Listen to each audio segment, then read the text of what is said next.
Hey everybody, let's keep going. So we left off on the first video where Steve Harvey was talking about the three things that a man needs in order to feel like he's ready to commit to a relationship. And so he kind of continues on that thread here, and we're going to stop on this thought here, but he goes, who I am is certain. I'm Steve Harvey. What I do is certain. Comedy. And how much I make is right in line with what I've always wanted for my family and me. And now I can pay attention to my family.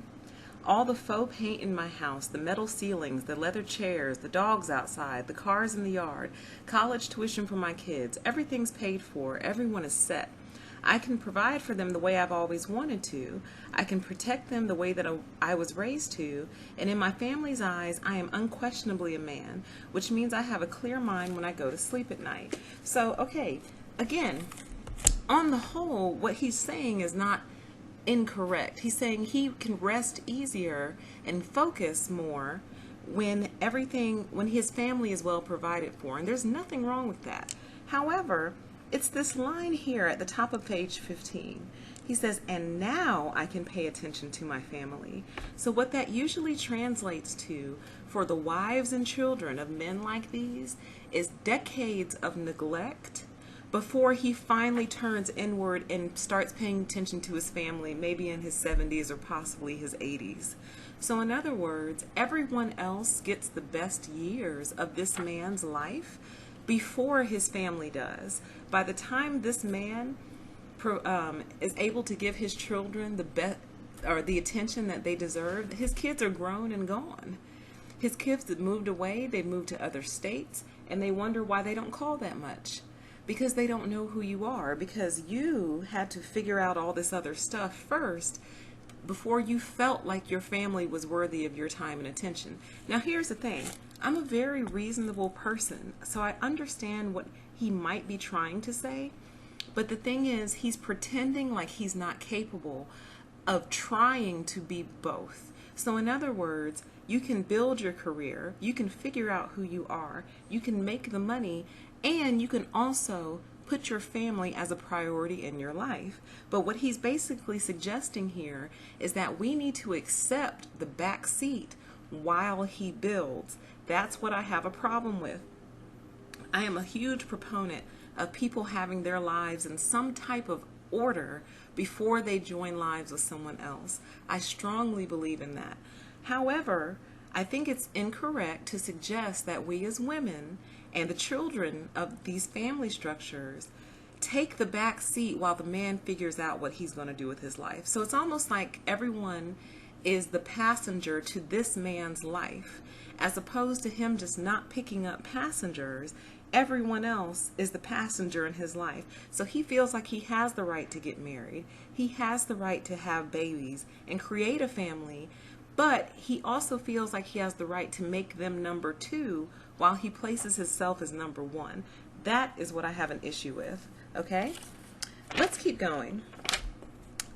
So he continues, page 15. Even more, we want to feel like we're number one. We want to be the best somewhere, in charge.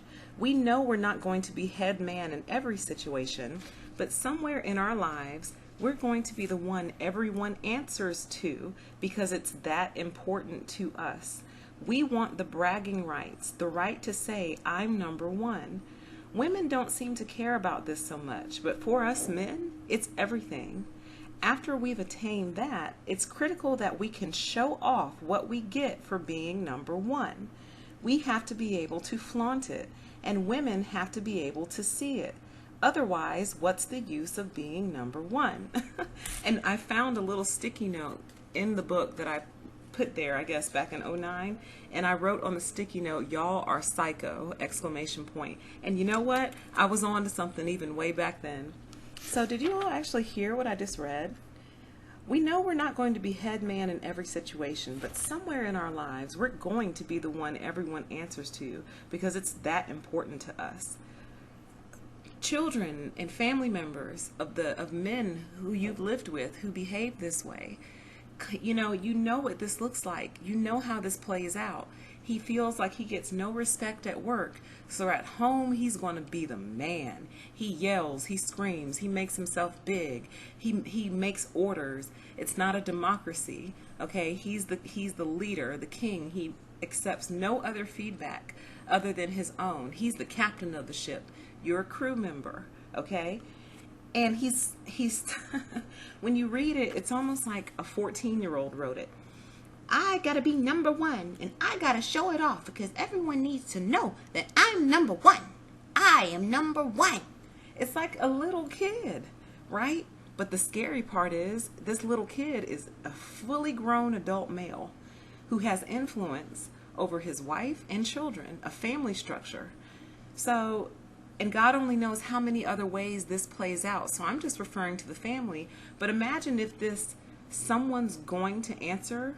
We're going to be the one everyone answers to. Somewhere, someone is going to answer to me. So that could be on the job. That could be in some volunteer organization. Whatever it is, if what he's saying is true, according to Steve Harvey, all men have to be number one somewhere. And imagine what that looks like if you're the person who he's determined to be number one with. And is that not also one of the primary goals of a narcissist? Narcissists have to be number one no matter the cost. They have to be number one at the expense of all others, okay? So this is kind of what it sounds like. This is their thought process, okay? But it gets better, and he goes into saying after he's become number one, he has to be able to flaunt it, and women have to be able to see it, okay? Now, earlier in the book, he actually says that everything they do is for the approval of other men. Let me see if I can find it real quick. Oh, man. Earlier in the book, he actually says, he mentions how, you know, the attainment of these things is being judged by other men, and that's always on their mind. And that no matter what, if they haven't achieved in those areas, then they feel like they've failed. Okay? So on the one hand, they're doing it for men. And on the other hand, they're doing it for women. So who's it for? Who are you doing all this for? Like, it's insane. Like, to me, this is the mark of insanity. But anyway, let's continue. Oh, here it is right here. Oh my God, it's on the same page. Unbelievable. So here he goes. We have to be able to flaunt it, and women have to be able to see it. Otherwise, what's the use of being number one? Then in the very next paragraph, he goes, you need to know this because you have to understand a man's motivation, why he's not home, why he spends so much time working, why he's watching his money the way he does. Because in his world, he's being judged by other men based on who he is, what he does, and how much he makes. That affects his mood. So who are you doing it for? Are you doing it for the women, or are you doing it for the other men? The point is, we've just been gaslit on the same page because we're being told you have to understand that he needs to be up number one, and women need to be able to see it. That's what's motivating him. That's his driving factor. And then in the very next paragraph, you tell us that you're being judged by other men based on those three factors, and that affects your mood. So which is it? When will you be happy? At what point will you have achieved satisfaction for yourself? When the women love what they see, or when the men love what they see, or both? I mean, that sounds very exhausting. That sounds like a very exhausting lifestyle. That sounds like a lifestyle where somebody would place themselves into debt to make sure that they appeared to be number one to men and number one to women. But I am not going to digress into that. Let's carry on. So on the next page he goes, his eye will be on the prize, and that prize may not necessarily be you if he isn't up where he wants to be in life. It's impossible for us to focus on the two. We're just not that gifted, sorry. So he's basically saying men are wholly incapable of maintaining a relationship and achieving their career goals. And here's the thing. If that's true, it's true. However, if it's true, it's true. However, I think he's making men out to be very unintelligent, incapable creatures, and I just don't find that to be true. I've met far too many intelligent men to believe that you guys can't possibly focus on the two things at once. Now, here's the thing. A young man, I say between the ages of 17 to maybe 21, 22, probably really shouldn't be trying to focus on a relationship. He should be trying to build his career, get his education, get his finances in order, lay the foundation so if he wants to be in a relationship later, he'll feel like those things about himself are secure. And the same for women, but since we're talking about men, let's stay on the thread. Okay? And so I kind of agree. What I don't agree with is you feeling like you have the right to use women for your individual gratification while you're building. That's all I've ever said. You can build solo. You do not have to get married at a young age. You do not have to have kids at a young age. I think you should live your life a little bit. But when I say live your life, I don't mean drag the hearts and minds and souls of innocent people into your whirlwind while you're building. But I digress. It's impossible for us to focus on the two. We're just not that gifted, sorry. As if men are ignorant and stupid and totally incapable of thinking two things at once or doing more than one thing at a time. Okay? So let's continue. Chapter 2, Our Love Isn't Like Your Love. So now we're on to page 20. He spends the first 2 pages of this chapter gushing about women and a woman's love and what it means. And really, and it's so long I'm not going to read it, but basically the end result of him gushing and describing a woman's love is a very sacrificial type of love, because several times in several different places he mentions how the woman is forgiving no matter what you've done to her. He says, even when you act like everything she's done to convince you she's the one just isn't good enough. Like, they see your effort, ladies. They see you trying. They see all the work that you put into the relationship. But, you know, in their minds, they just don't have to return that to you. They don't feel like they have to reciprocate that. Now, he goes on to say that their love is just different. And you know what? I'm not going to argue with that, because there are different ways that people show love. Everyone shows love differently. Okay? Read the 5 love languages if you haven't. That's a really great start. But here's where my takeaway when I read through his version is that don't expect a reciprocal relationship. Is basically the takeaway. Do not expect reciprocation. Okay? But I'm not going to get into that because I want to get into what he says on page 22. So one of the things he says a man will do when he really loves a woman is he'll give her a title. But listen to some of the titles he gives for this is how you know a man loves you, ladies. Here we go. Look, man, this is my woman. This is my girl, my baby's mama, or my lady. Okay, so those are some of the titles. Not girlfriend, fiance, or wife, but you my baby's mama, you my lady. Okay, well, thanks. All right, but here's the troubling part about this chapter right here. Okay, page 22, he says, a man who professes you as his own is also saying in not so many words that he's claiming you, that you are his. Now he's put everyone on notice. Any man who hears another man say, this is my lady, knows that whatever games, tricks, plans, or schemes he may have had in mind for the pretty, sexy lady standing in front of him needs to be shelved until the next single woman comes in the room, because another man has professed out loud, this one is mine, and she's not available for anything you were plotting and planning. It's a special signal we men all recognize and respect as the universal code for off limits. Well, how touching, Steve. Thank you so much for protecting me from the other predators in the room, from giving me a title. I feel so safe in the world now. You know, I appreciate that. So I'm your lady. I'm your baby's mama. So as a result, the other predators will just turn their attention to the next piece of prey that walks into the room. Now, this particularly disgusts me, okay? Because he talks about how he wants to make the world a better place, you know, for his daughters. Let me quote him. You know, I like to do direct quotes. Let's see here. Give me a second. Just bear with me, friends. Oh, here we go. I want desperately for my children to avoid being misguided and misled by the games men have created just to perpetuate the greed and selfishness we tend to show the world until we become the men God wants us to be. You're disgusting. Disgusting. So then he turns around and says, the pretty sexy lady standing in front of him needs to be shelved until the next single woman comes into the room. So what if that next single woman is your daughter, Steve?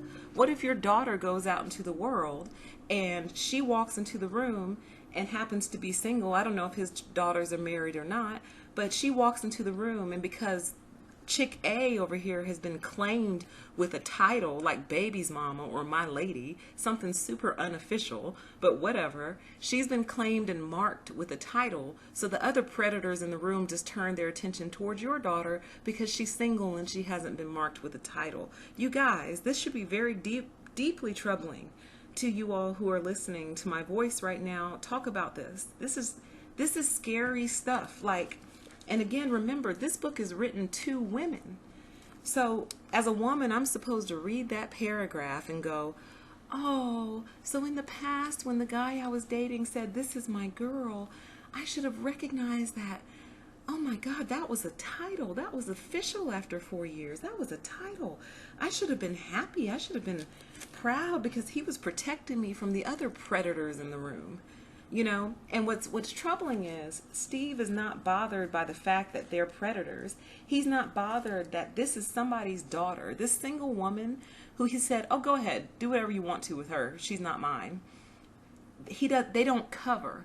They don't cover their women. They don't cover their girls. They don't protect their girls. They just throw them out to the next man because, oh, well, that's not mine. And then wonder why there's an epidemic in single parenthood, single female parenthood.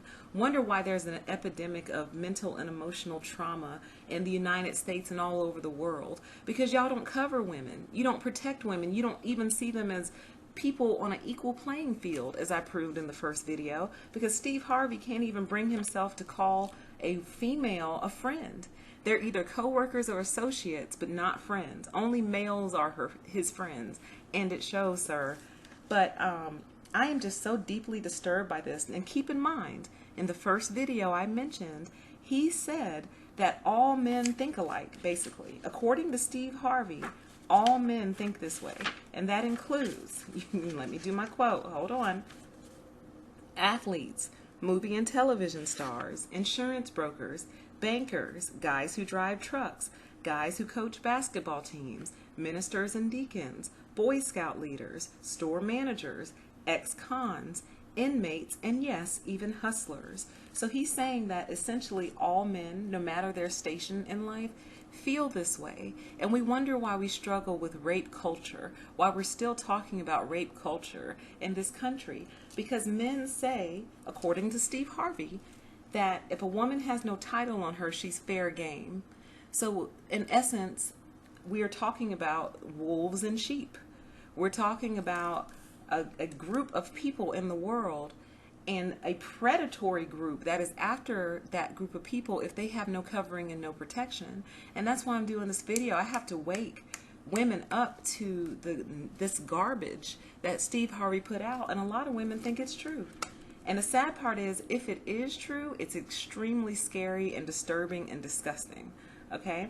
But yeah, so any man who hears another man say, this is my lady, knows that whatever games, tricks, plans, schemes he may have had in mind for the pretty sexy lady standing in front of him need to be shelved until the next single woman comes in the room, because another man has professed out loud, this one is mine and she's not available for anything you were plotting and planning.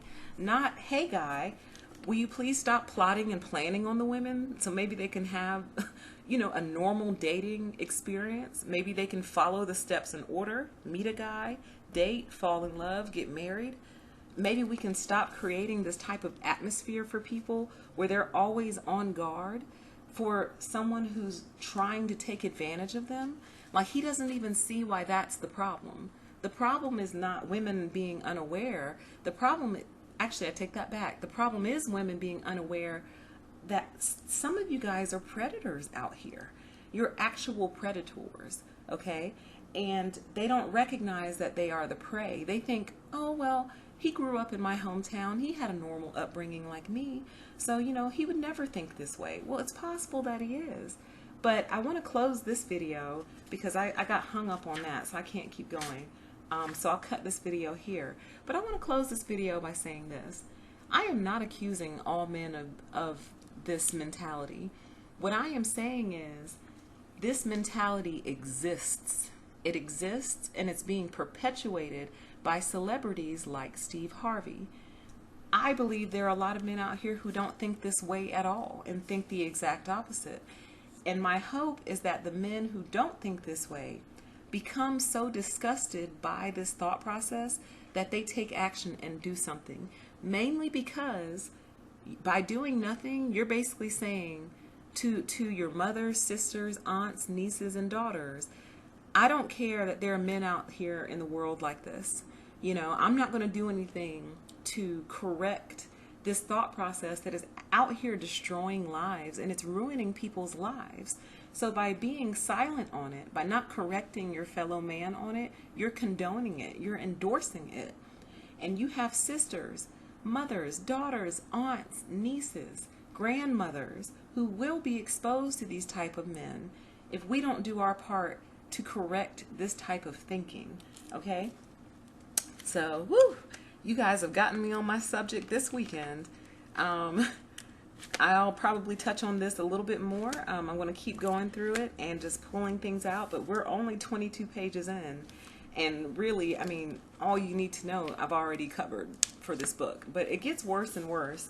So I'm going to take a little break and dive back in a little bit later, possibly this weekend, maybe today. But thanks so much for listening, and stay tuned for part 3. Thanks.